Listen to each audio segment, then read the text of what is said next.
নমস্কার বন্ধুরা, আমি এখন তোমাদের সঙ্গে একটা নিরামিষ মুখরোচক রেসিপি নিয়ে চলে এসেছি। সেটা হচ্ছে স্টাফ পটল ফ্রাই। তার জন্য পটলগুলোকে দেখো আমি প্রথমে একটু ছুলে নিয়েছি গাটা, আর এরকমভাবে পটলগুলোকে ফাঁক করে দানাগুলো বের করে নিয়েছি। এই যে দানাগুলো ধুয়ে রেখেছি। আর এটা করতে আমার যা যা লাগবে, পটলের দানাগুলো লাগবে। এখানে দিয়েছি নারকেল কুড়া, কয়েকটা কাজু, কাঁচা লঙ্কা, সর্ষে আর পোস্ত।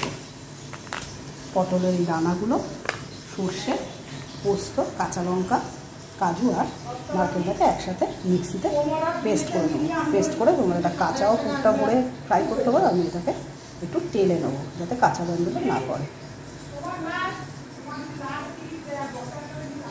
আর এই মশলাটার সাথে পরিমাণ মতো নুন আর হলুদ দিয়ে সামান্য তেল দিয়ে এটাকে কড়ায় একটু ভাজা ভাজা করে নেবো। তারপর আমি পটলের ভিতরে এটা স্টাফিং করব।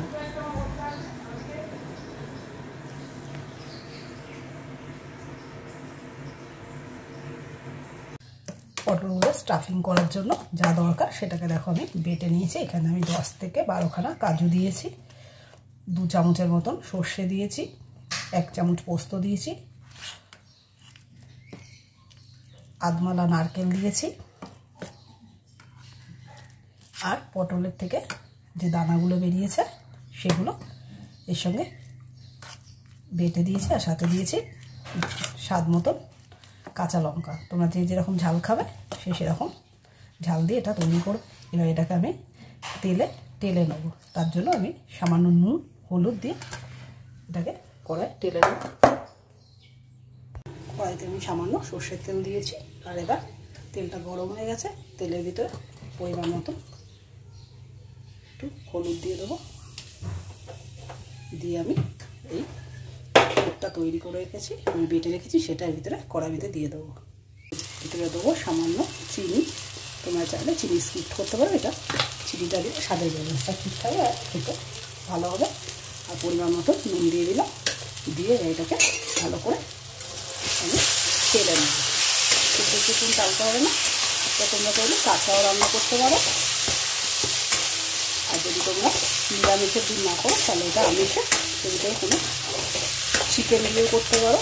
আবার চিংড়ি মাছ বা অন্য কোনো মাছের দিয়েও এই চিজটা তৈরি করে দিতে পারো। পটলের স্টাফিংটা দেখো আমি তৈরি করছি। তাতে কিছুক্ষণ একটু নাড়াচাড়া করে ঠান্ডা করে পটলের ভিতরে এটাকে স্টাফ করতে হবে। স্টাফিংটা দেখো আমার রেডি হয়ে গেছে। এটা বেশিক্ষণ করবো না, কাঁচা গন্ধটা চলে গেছে। গ্যাসটা নিভিয়ে ঠান্ডা করে নেবো। স্টাফিংটা রেডি হয়ে গেছে, এটা ঠান্ডা করতে দিয়েছি। এবার আমি যে পটলটাকে যে ভাজবো তার জন্য কিছুটা চালের গুঁড়ো দিয়ে দিচ্ছি। চালের গুঁড়ো দিলে একটু মচমচে হবে। বেসন দিয়ে দিচ্ছি।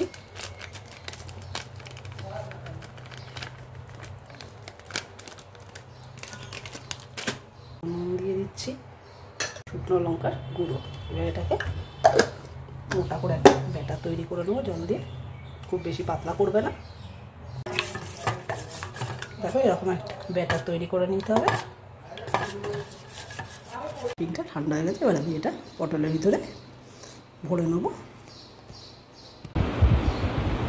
পটলটাকে দেখো এরকম করে স্টাফিং করে নিতে হবে।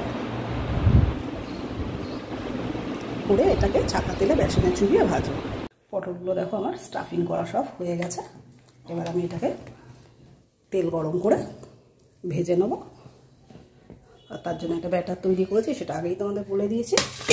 ব্যাটারটা আমার দেখো রেডি করাই রয়েছে। চালের গুঁড়ো, বেসন, পরিমাণ মতন নুন আর সামান্য একটু লঙ্কার গুঁড়ো দিয়ে ব্যাটারটা তৈরি করে নিয়েছি। আমার গরম হয়ে গেছে। এবার একে একে পটলগুলোকে আমি বেসনে চুবিয়ে আর ভেজে নেব।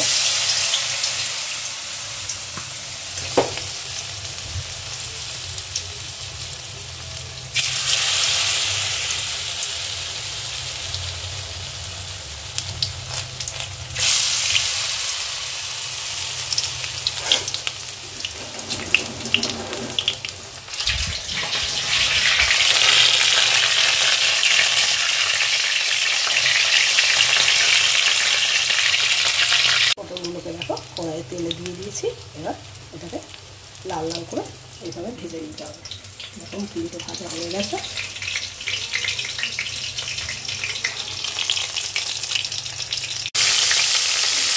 পটলগুলো এরকম লাল লাল করে ভাজা হয়ে গেছে অনেকগুলো। একটা একটা কিছু দিয়ে রেখেছি।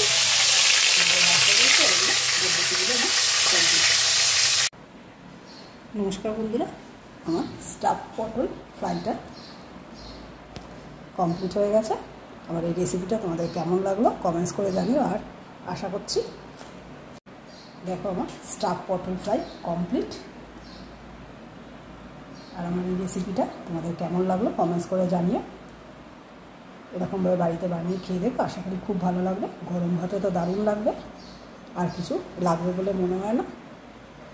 আমার এই রেসিপিটা যদি তোমাদের ভালো লাগে লাইক শেয়ার কমেন্টস করতে ভুলো না। কাল নতুন আর একটা ভিডিও নিয়ে তোমাদের সঙ্গে আবার হাজির হবো। তত ভিডিও না, গুড বাই।